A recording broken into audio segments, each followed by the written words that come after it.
Pimpri Chinchwad municipal corporation का development plan official Marathi में publish होना चाहिए। ये मांग पिंपरी चिंचवड शहर के सैकड़ों नागरिकों और लॉ स्टूडेंट्स ने की थी। ये मांग आखिरकार पूरी हो गई है।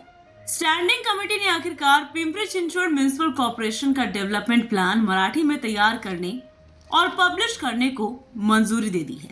इसीलिए पिंपरी चिंचवड म्युनिसिपल कॉर्पोरेशन के इतिहास में पहली बार डेवलपमेंट प्लान अब मराठी में पब्लिश होगा।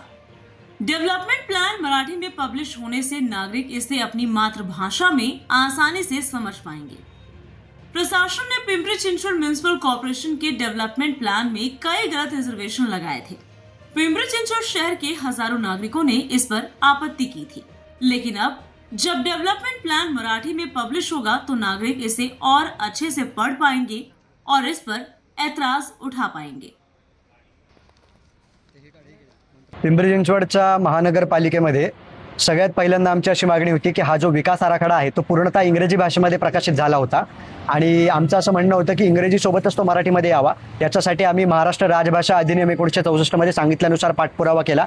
आपले राज्याचे मंत्री साहेब असतील, मुख्यमंत्री साहेब असतील, उपमुख्यमंत्री साहेब असतील, भाषा मंत्री साहेब असतील, या सगळ्यांपर्यंत गेलो। जनतेमधून 250 आम्ही हरकती सुद्धा घेतल्या। मोठ्या प्रमाणावर हरकती उपलब्ध झाल्या आणि यासाठी पाठपुरावा करत आम्हाला आज स्टँडिंग कमिटीमध्ये हा निर्णय मान्य झाला आणि त्याच्याबद्दल आम्हाला अत्यंत अभिमान असा वाटतोय की महाराष्ट्रामध्ये किंवा पिंपरी चिंचवडमध्ये राहणाऱ्या मराठी भाषिक जनतेला आणि त्यांच्या अस्मितेसाठी हा अत्यंत उपयुक्त असा निर्णय ठरेल, जेणेकरून मराठीत विकास आराखडा आल्यानंतर प्रत्येकाला तो आपल्या भाषेत वाचता येईल आणि त्याच्यावरती हरकती असतील, ऑब्जेक्शन असतील ते घेता येतील। 100% कारण मराठी भाषा हा असं म्हणतात की भाषा हा जनतेचा प्राणवायू असतो आणि ज्या भाषेमध्ये जनते प्रशासन चालतं तर ते लोकभाषेत जेव्हा चालेल तेव्हा खऱ्या अर्थानं त्या प्रशासनाला अर्थ तयार होतो, कारण भाषा हा जनता आणि प्रशासन यांच्यामधला सेतू म्हणून काम करत असतं।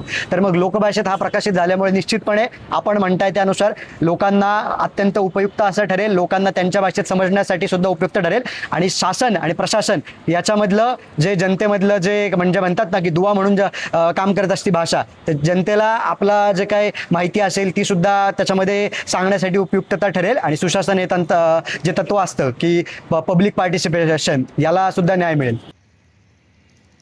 Bureau report, VSRS news, Pimpri Chinchwad, Maharashtra.